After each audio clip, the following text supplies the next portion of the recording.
Hey, good morning, everyone. Michael, it is so great to see you. Oh my goodness. Yeah, Early I on the know. West Coast, but I always love to get up to have a chat with you.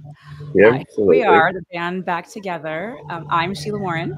I am currently with Project Liberty, and we are a project focusing on creating a user-centric internet, leveraging the frequency network. And Michael, you're now at DAIS. Tell us a bit about that. Yeah, Decentralized AI Society. We are doing all the things necessary to bring all the players and wonderful creative minds together to build an alternative to the centralized AI paradigm that is dominating our world right now. Working with crypto people, non-crypto people, all sorts of people to get this right. Well, because it's something that is, as you've written, it's our biggest fight. It's kind of the most important thing I think I could be working on right now. What I love about our journeys is they're not distinct, of course, from our show Money Reimagined and all of the discovery that we did over those 4 years of just thinking through the financial system has its own challenges, but really the challenges are far more fundamental.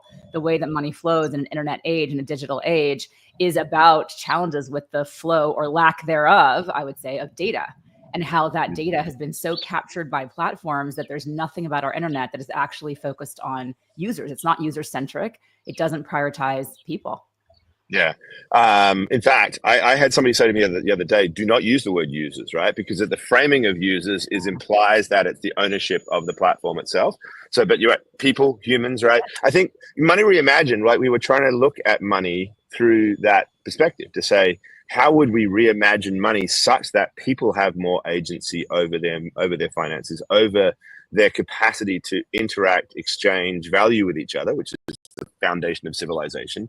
So in a way, it's all the same story, right? How do we empower humans in the age of machinery, in the age of these digital systems that are dominating our world?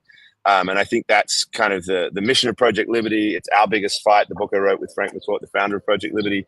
And it's great to get back with you, Sheila, to talk about this stuff but in a different format. It was fun all those years, and it's just wonderful to be able to I'm outside. It's spring. That is the beautiful maple tree in our little tiny yard in Pelham, New York, that I love, and it feels good for once, because the world's been a bit of a scary place of late. Well, we have to find our moments of respite and refuge where we can, and to the point where people are not finding that much joy these days, or dignity for that matter. I'd say even more importantly, in their interactions on the internet. And so here at Project Liberty and the Project Liberty Network, we're thinking through how do we build an internet for the people. Internet for the people and by the people, and really that's fundamental and foundational to principles of our democracy, which we both feel is not in the place that it once was, shall we say. Indeed. Actually, I'm glad you used the word dignity, because I think one of the good ones left us these last few days. I don't know, there haven't been very many good popes. But as far as, as difficult as a bar it is to be a good pope, given all the challenges, this one was pretty good, right? And I thought Nick Thompson from The Atlantic chose just the right way to memorialize him at this moment, because he went back and looked at an essay written by the Vatican, of all places, right? You'd think the most out of touch, non-digital, archaic institution. Right. And they produced an essay on AI and the way to think about AI. And it really was very, very good. And it just boiled down to a simple metric. Are we going to judge AI? How are we going to judge the performance of AI as we move forward? And it was simply, does it elevate or detract from human dignity? Yes. And it's just a really wonderful North Star. It doesn't mean AI is bad or good. It's like everything, as we always say, it's a tool. It could be either. But how we design it, how we implement it, how we execute it, that's a pretty good base, yeah. And well, it's fundamental. It's about what's important. How are we preserving our humanity? I think recently you and I were chatting about the Turing test, and how do we think about the Turing test in the context of AI, right? And so is it that AI is becoming, I can't remember who it was who wrote this amazing piece we were chatting about. You'll remember. Yeah, Shai Tubali, is a cognitive enhancement expert. Yeah. That's right. And so it's this question about the convergence. So is it that machines are replicating humans better and are becoming more human, or is it that humans in our interactions are becoming actually more like machines, more like robots in the Turing test context? Which way is it? And would we know? And do we even have the capacity as a society to take a step back and have the awareness, the self-awareness collectively of which of those things is happening and what the implications are? So it's you could take these things as very chilling, which I think occasionally I think we both do, and we we text and we're like, oh my god. Or you could take it as a call to action, which I think we've both done, along with our two guests who are joining us today. I'd love to bring them up now. Sure. Anna, how's it going? Good to see you. Good to see you. So Michael, you start. Yeah, in fact, I would like to key off what Sheila was just referencing. Then this piece that really had an impact on me this week by Shai Tubali. He put something up on LinkedIn, citing the fact that some researchers had run a simulation using ChatGPT, rather ChatGPT GPT 4.5, and put it to the Turing test, and it won. It actually sort of was able to trick everybody more so than the humans that it was human, right?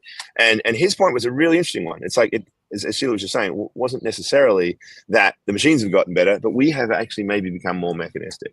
And I picked up on this because, one of the things that Frank and I focused on in our book was the idea that the algorithms, that this is, the social media algorithms that have had such a huge impact on our life,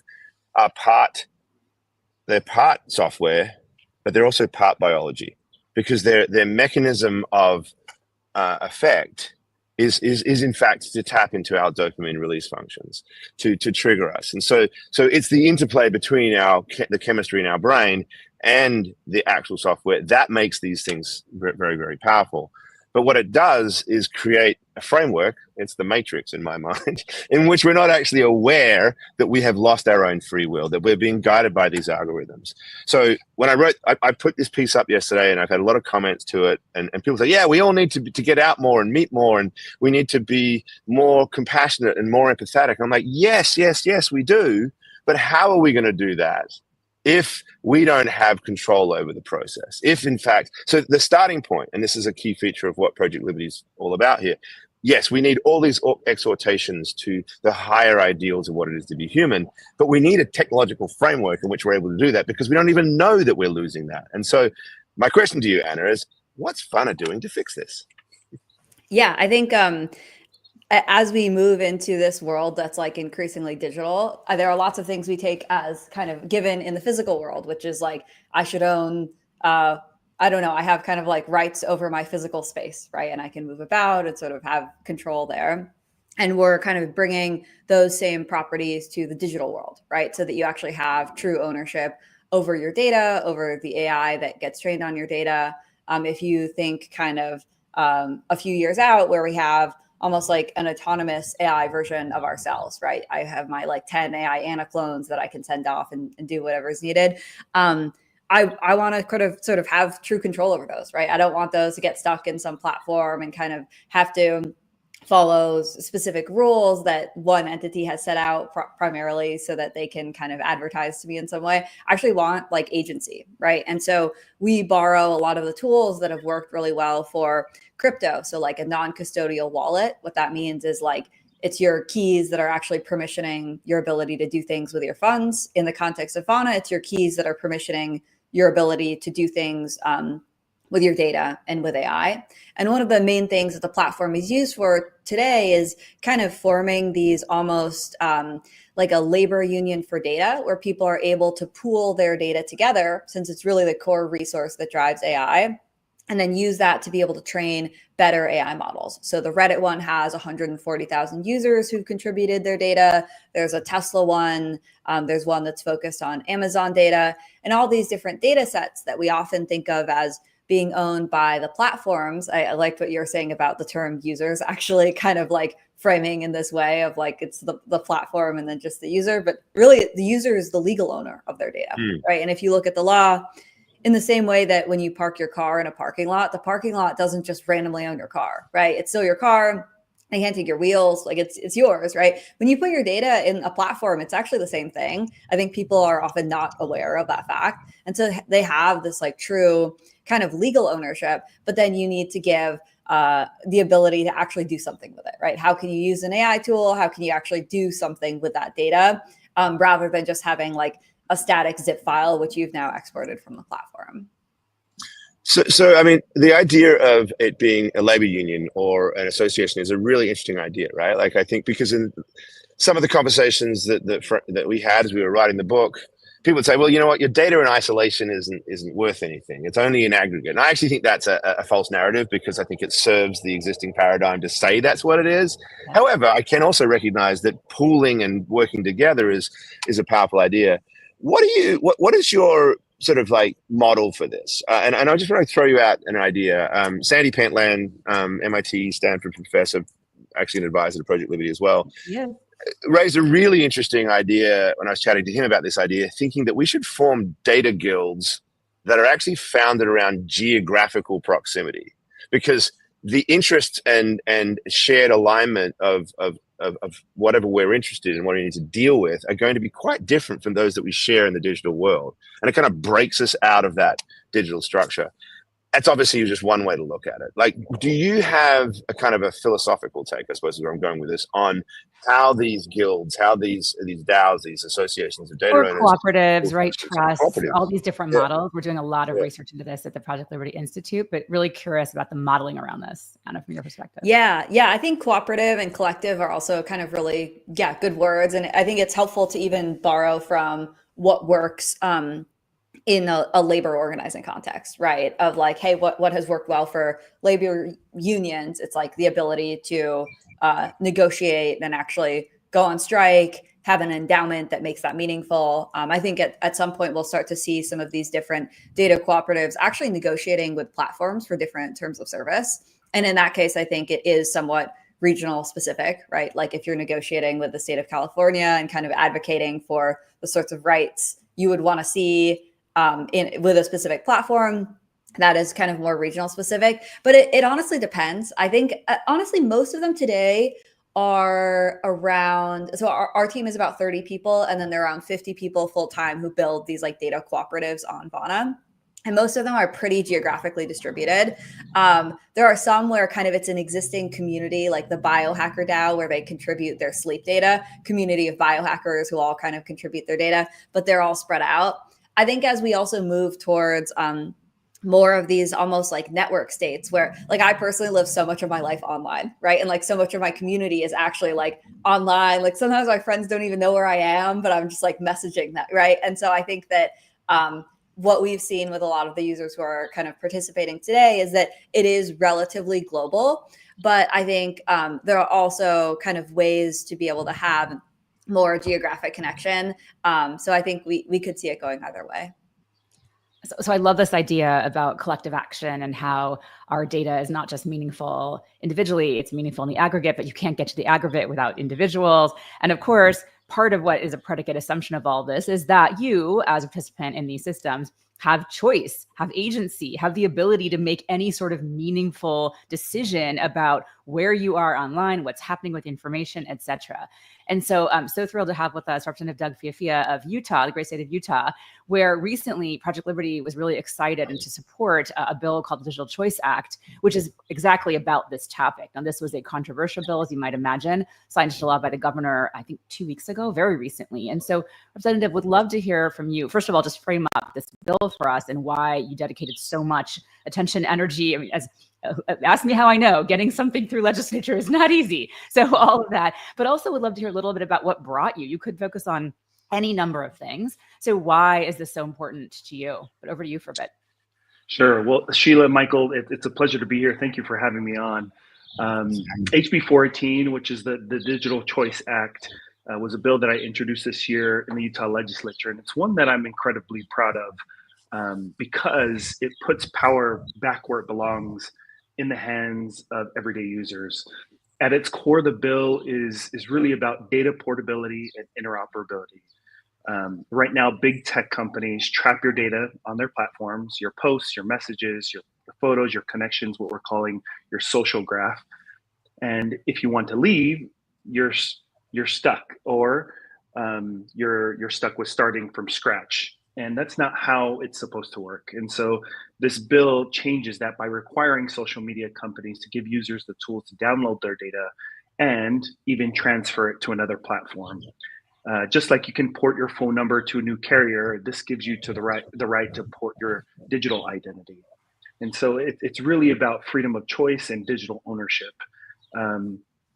We also included strong transparency requirements, which I'm excited about. But kind of where I come into this, I've been in the tech industry for the last decade, most recently at Google, and I've noticed just kind of the transfer and the way that these big tech companies use our data and information. And I realized working for those companies that we were never the customer, we were always the product. And I think this is really a shift to put users back at the forefront and make them more of the customer. Don't use the word users. No, we're banning the word. I'm sorry. Oh, people. Michael's new drum to beat.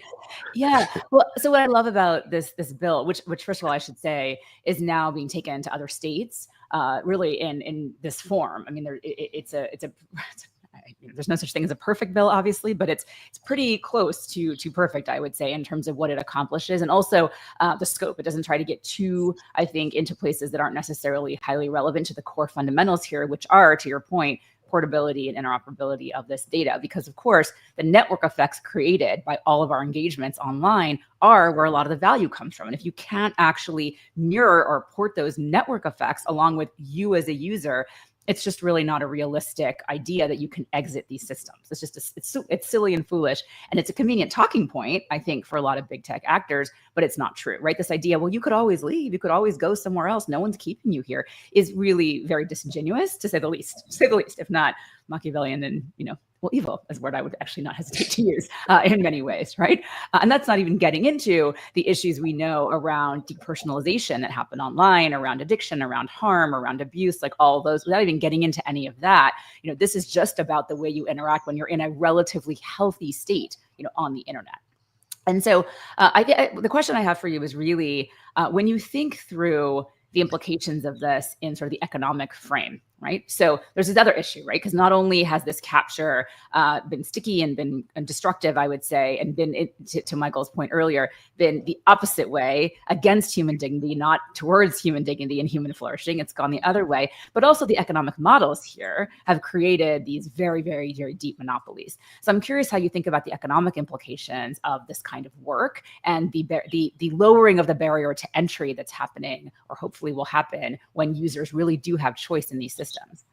Sure. And that's a great question. I think one of the first things we did once we started introducing this bill and this idea is we sat down with some small tech companies in Utah. We like to call ourselves Silicon Slopes. There's a Silicon Valley, we're the Silicon Slopes, and there is a large group of small tech companies that have been started in Utah. And so we met with founders, people who work at these companies, and introduced the idea and said, how is this going to affect you? Because a lot of what we heard from the big tech companies was, you're actually hurting the small guys because they won't be able to adjust and afford what you're putting in this bill. And what we heard was absolutely the opposite, was this would actually level the playing field, drive up innovation, because it would allow us to have access to users who want to leave. We are providing the terms of use, all of the safety measures that people actually want. We have the customer at the forefront of what we're trying to build here, versus what they're trying to keep is just your attention. And so that gave me the confidence to walk into some of those meetings with lobbyists and big tech companies and say, actually, no, we're doing the right thing. We've met with our stakeholders, we've met with small companies, and what I believe we'll see is an increase in competition, an increase in innovation, and you'll see happier customers at the end of the day. And so I think from an economic standpoint, you'll start to see a lot of smaller tech companies and innovation be created from this type of legislation. So Anna, like, one of the things I think's kind of really interesting here is to think about the business models that come with it, right? And I think I was at an event put on by NewsGuard, really good organization that's sort of doing a lot of work to try to identify disinformation campaigns and sort of and it's also doing a lot of work assessing the LLMs and looking at the performance and how much of they're regurgitating false narratives in the work that they do.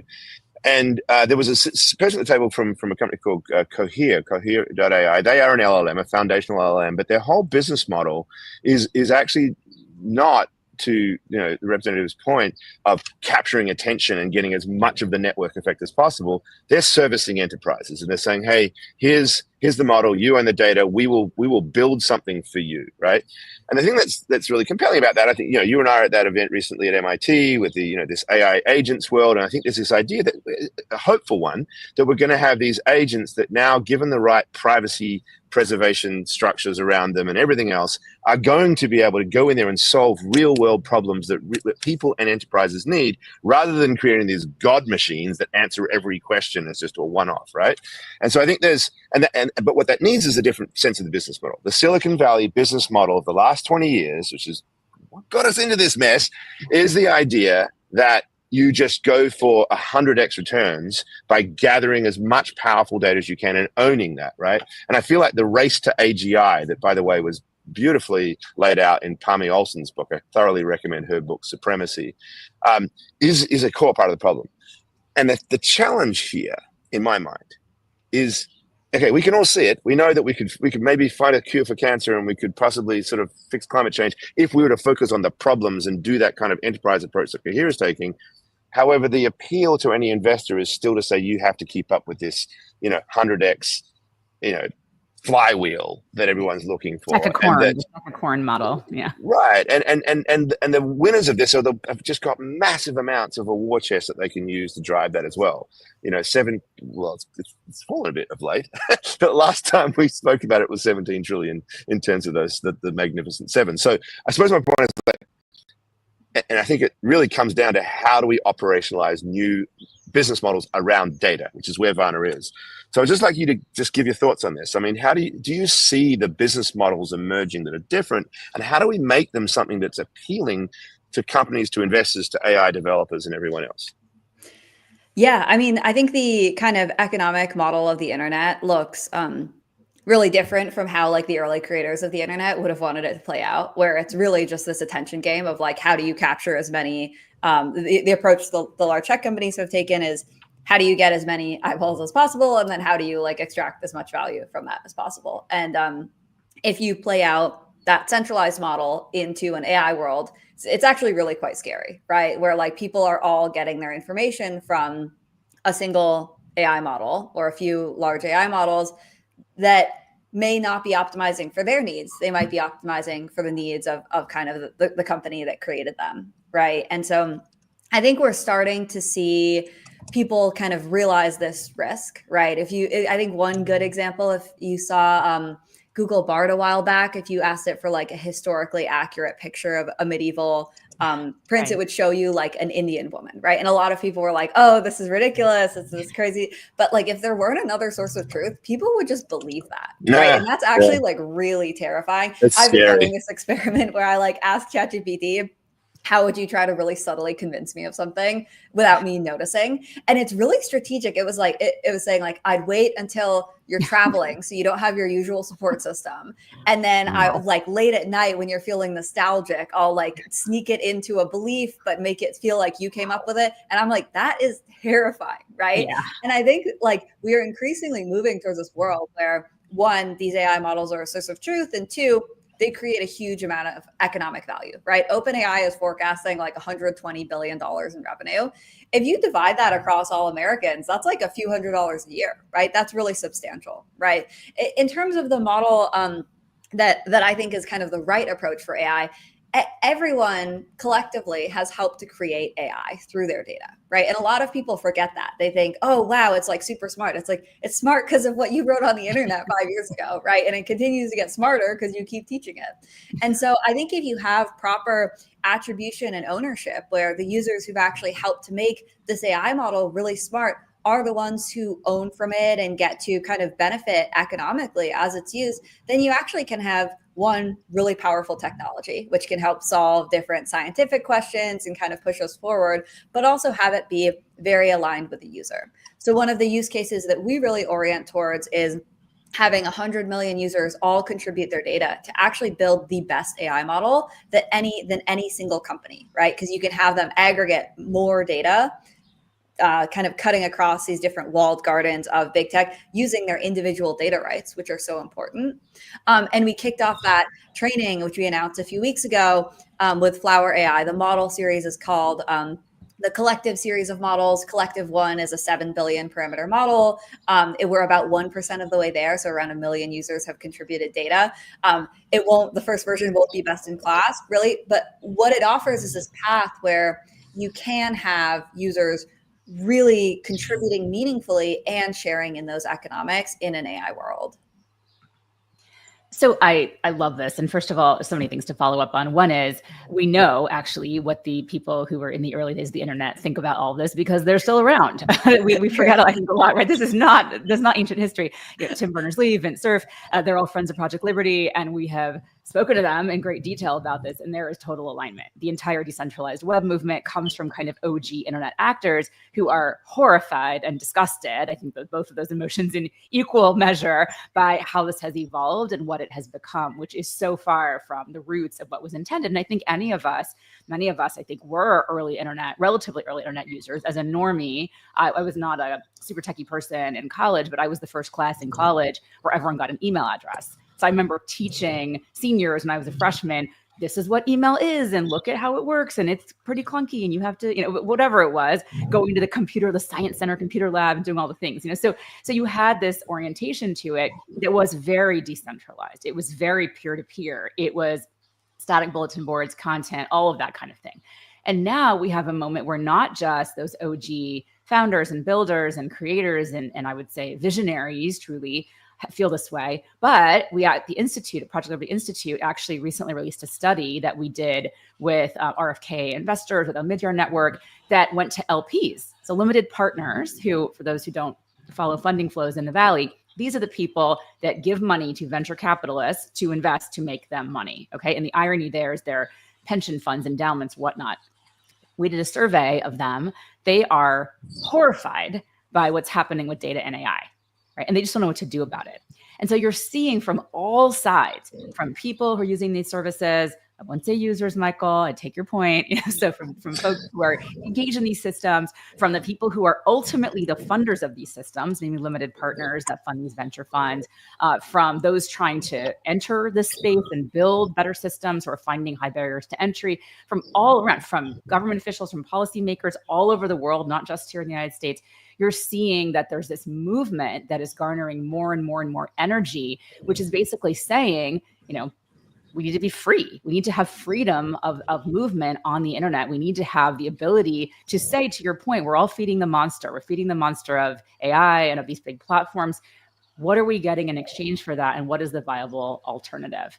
And so I know, Michael, we talk about this a lot, again, in the context of money. And so it's not just about fee extraction, right? In the financial context, I think, just to kind of close the point, there's a rent extraction and fees for service. Like you have to pay an awful lot of money and a different amount of money to do certain kinds of transactions than others, which is really rooted in nothing apart from really bias and discrimination, quite frankly, right? Here, there is no economic model for you, for participants. You are forced to kind of engage here if you want to be, I would argue, a relevant person in the digital age without any financial recompense, without any consideration of the tremendous value that you're bringing from your admittedly voluntary, although in some cases not, addictive related, regardless, engagement with the monster. And so I'm really curious to kind of think through, well, I'd actually like to pass this to you, Representative, to just think about what's the next step and how does that go? Or Michael, maybe you want to jump in and comment on that first before we pass the Representative. No, I think that's right. I just remembered something though, because you keep pointing out about the user thing, and this person would kill me if I didn't actually. Well, she wouldn't kill me. She's not in any way violent. But I just remembered it was our friend Trisha Wang who said, "Don't use the word users." So she's the one that's admonishing you guys, right? Of course it was. But Trisha, who by the way is the new executive director of DAIS. But I'm sorry about that. Just did want to cut that off.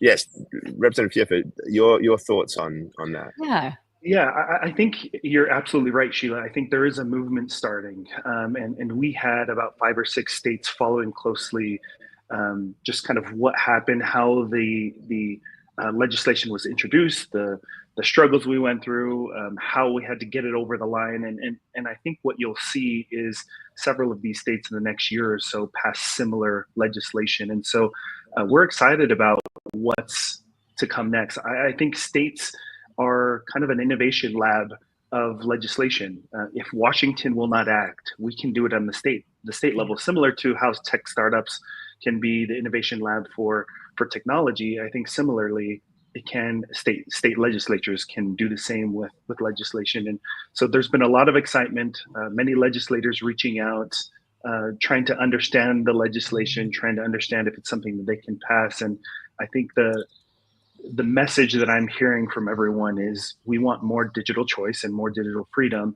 And is this going to allow for that? And I think what you'll see in the next few years is this kind of moving towards that. And so just excited about what we're hearing from other states. We're kind of thinking about running summits and holding some meetings with other state legislators to bring them on board and ensure that they have the support to run it in their states also. Yeah, I couldn't agree more that power to the states is what we're seeing, and we're seeing movement out of Washington that's a direction the federal government under this administration wants anyway. And what that means that there's going to be, states are going to have to weigh in whether they like it or not. They're going to have a position on things that in the past they maybe didn't want to have a position on, or maybe didn't feel were relevant to them, right? You do have Silicon Slopes. Not all states have an industry in tech really meaningfully, but they're nevertheless going to have a position because you know what they do have? Digital citizens, right? Every state, United States, has people who are online and are going to have to take a point of view on this. So it's a really excellent point and one that we're very proud to support here at Project Liberty. So I believe we have maybe 1 or 2 questions that our mods are putting up. So if we could just see that first question that we had. Not sure how I'm going to see it. Is it going to pop up on the screen? I think it's going to pop up. I think we're doing. Oh, there it is. Okay. In what ways do you think AI will change how content is consumed in the coming year? And I was thinking about this one. I was thinking, it's a good question, but unfortunately, I think to some extent, in my mind, this is part of the magic trick that they're getting us all to focus on. Oh my God, wow, we can now turn, an avocado into a chair by just doing this amazing thing, right? So I think we're being a little wowed by the amazing content creation, and it's just going to get better and better, right? We've seen how, wow, we can now do the entire Lord of the Rings through Project Ghibli style by just taking this format. All of that is amazing. It's all kind of like, and so it's going to get more and more powerful without a doubt. I'm a little more interested in a twist on this question. I actually think it's one I want to throw to you, Anna, and that I'd like to see how, AI and data strategies could change the business model around how content is actually delivered. So I'm a journalist. I suffered through the process of watching the internet take away the agency of publishers and their ability to deal with audience. And I also learned that, in fact, advertisers, who we used to think as the bad guys, because they were also being, intermediated away from their connection with advertisers. So I've been very interested in this idea of the intention economy, that if we own our own data, rather than being tracked around and surveilled with cookies and then advertisers having to guess whether or not I want to buy a new mattress or not, I can go out there and say, I want to buy a mattress, and here's the proof and everything else, and that we can create entirely new structures around that. And so the role of content could be the bringing together of the seller and the buyer being me, not the user, the person in charge of their data and able to sort of communicate that. Are people working on this is where I'd like to go with this, Anna? Are you seeing some of these models emerge, and how might that impact the content economy that this person is interested in asking about? Yeah, I think that intention framing is kind of good, right? So it's almost like if you have an AI who acts on your behalf, they're potentially like less susceptible to misinformation. They can they almost defend your rights and kind of know, okay, this is what, it's so hard to get the word user out of my vocabulary. I'm sorry. I get it. You're okay. Michael's like, here's today's challenge. It's okay. You're all free.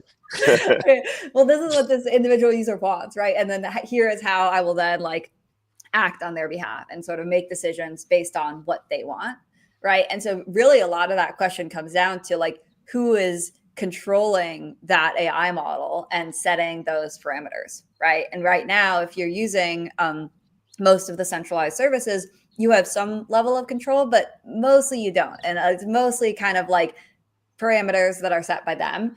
I think there are a lot of kind of smaller companies and open source movements around putting users at the center, right? And really giving them true control, visibility, even like an audit trail of, okay, what data went into this? What are you really interacting with? And what is kind of this AI model thinking on your behalf?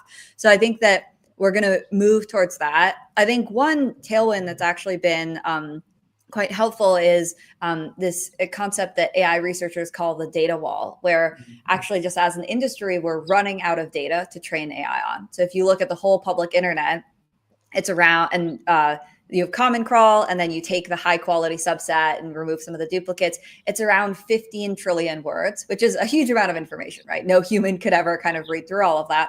But actually the leading AI models are now trained on around 15 trillion words, right? And so if we want to make AI better, there's kind of this question of where are we going to get more data, right?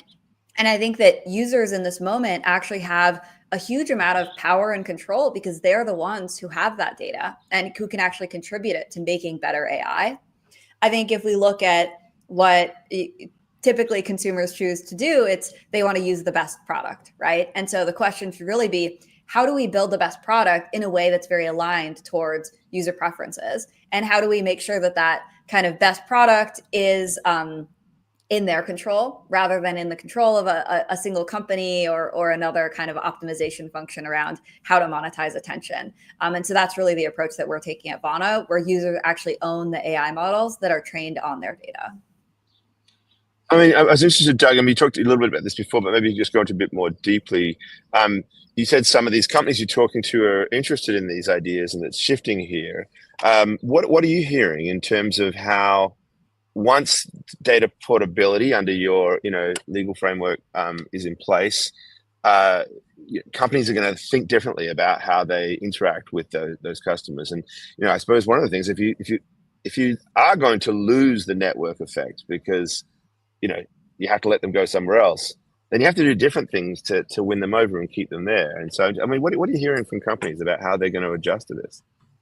Yeah, I've heard a lot of kind of the smaller tech companies saying we're going to win in this because we actually listen to our customers. And what I'm hearing from these tech owners is what they envision what this bill will do for them is it will be somewhat of a cafeteria experience where not a user, individual can walk in and say, hey, I have a company. This is the best way for me to connect with customers. I have a nonprofit. This is the best way for me to access donors and also push out what I'm doing. Oh, I'm a student. This is the best way to interact with the university or with other students. And these tech companies, because they're small and nimble, they have the ability to adjust and create the experience that individuals want.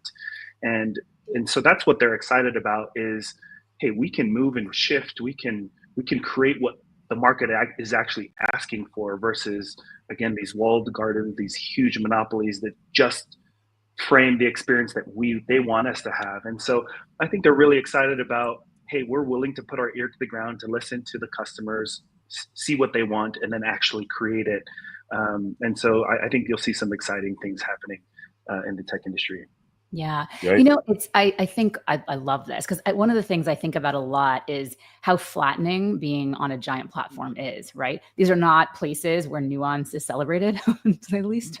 At one point, I think you could have, actually, I used to have wonderful conversations on socials that were really brought up different points of view, and you could change your mind over the course of a conversation. And that wasn't seen as a capitulation or some sort of backing down or whatever nonsense, right? Now, the entire posture, even if it's polite in tone or civil in tone, is quite aggressive. It is really sticking a position. And then I remember seeing something that horrified me, but was entirely true on X recently, where a very prominent crypto venture capitalist said something like, you got to figure out what the algorithm has decided you are and lean into that as your identity. And I was like, oh my God. I mean, that is how you succeed if your goal is to get, giant followings, but what a nightmare, what a flattening of who you are. And so I've been talking for years about this concept of micro communities. this idea that we're all faceted. We all have so many different parts of our personalities, of our interests, of how we are in the world.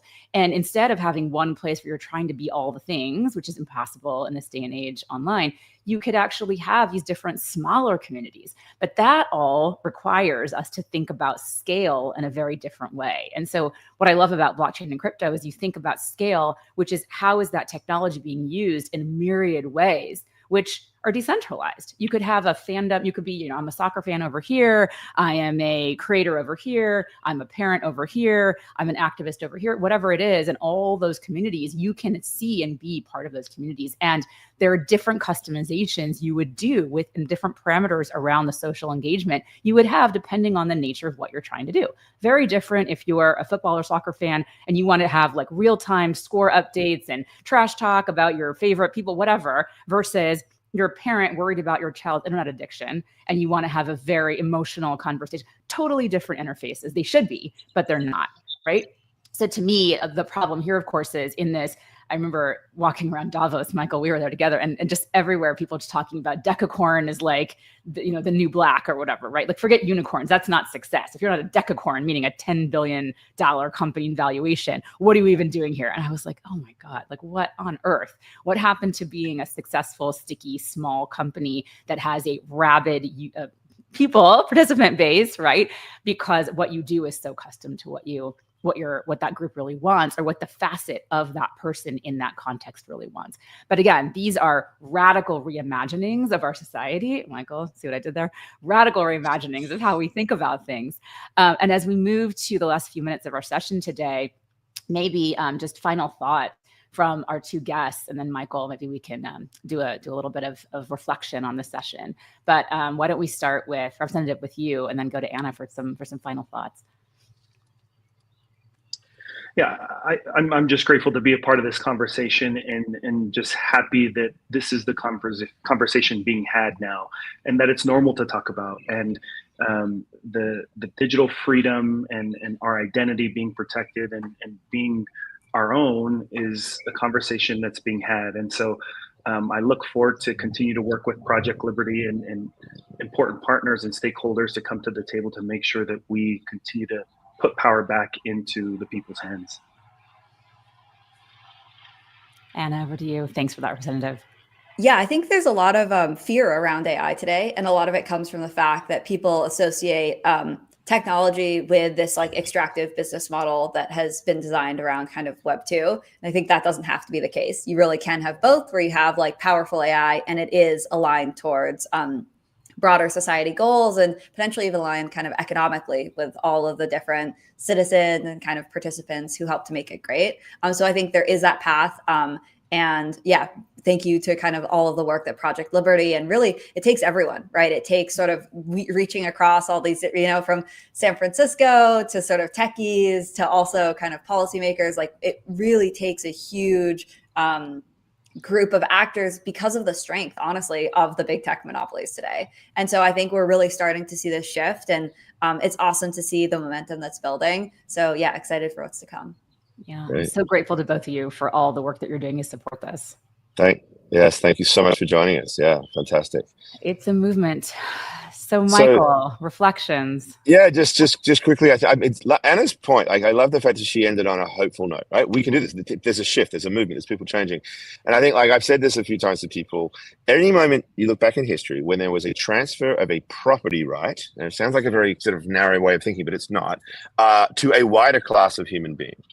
There's been these explosions of innovation and growth and creation and wealth creation. You can talk about like the invention of the limited stock company in the Netherlands in the 16th century. You can talk about like Deng Xiaoping allowing all the Chinese homeowners to actually own their homes and so forth. These things have created just massive releases, and the entire American project was built around the idea of human rights and property rights. Right, the idea that everybody on Earth could own their data and have the capacity to do as they wish with it could just unlock the most incredible explosion of innovation, wealth creation, and just prosperity for all that we've never seen before. So I want to be hopeful. I think we spend a lot of time like, oh my God, the world's falling in, it's all happening, these horrible, monopolistic behemoths are destroying us. And yes, we should be worried and we should be focused on not doing that. But there is just an enormous world of opportunity on the other side of this if we get the framework right. That's, yeah, I think, a pretty good I message. couldn't agree more. I couldn't agree more. And first of all, I just have to say, because I love the birds tweeting in the background. Right? Yes. It's like, what a wonderful note to end on, where we're spotlighting, right? Nature persists, we persist, humanity persists, right? Nevertheless. And I agree with you. I think we're at a moment where we have an opportunity to reimagine a lot of things. And I use that, obviously for a reason, but it's true. It really is this way that we can integrate the reality that we do have online and offline lives. They are becoming more and more seamless and fluid in many ways. For that can be not just for worse, that could actually be for better. And so I kind of want to end with this call for everybody who's listening, all of our listeners and everyone in our vast networks and everyone we know that thinks about this and worries about this, which is really most of our friends at this point, Michael, and certainly you and I. But it is this idea that we have a choice. We can make decisions, and this happens at a micro people level. It happens within your companies. It happens within our society to move ourselves towards human flourishing, to enhance human dignity, to reimagine a world in that direction. Or we can make choices, and the decisions we make every single day, where we put our attention, where we put our time, we can make choices that are pulling us in the other direction. And I'm so glad to be in this fight with people like you. I'm so glad to be here with Project Liberty. I'm so glad to be working with the frequency community and frequency ecosystem and network to focus at least this part of my time and my energy on these issues right now. So with that, thanks to everyone who joined us today. This won't be the last, but I'm so thrilled to be back with Michael. And until next time, thanks everyone. See y'all. Thank you.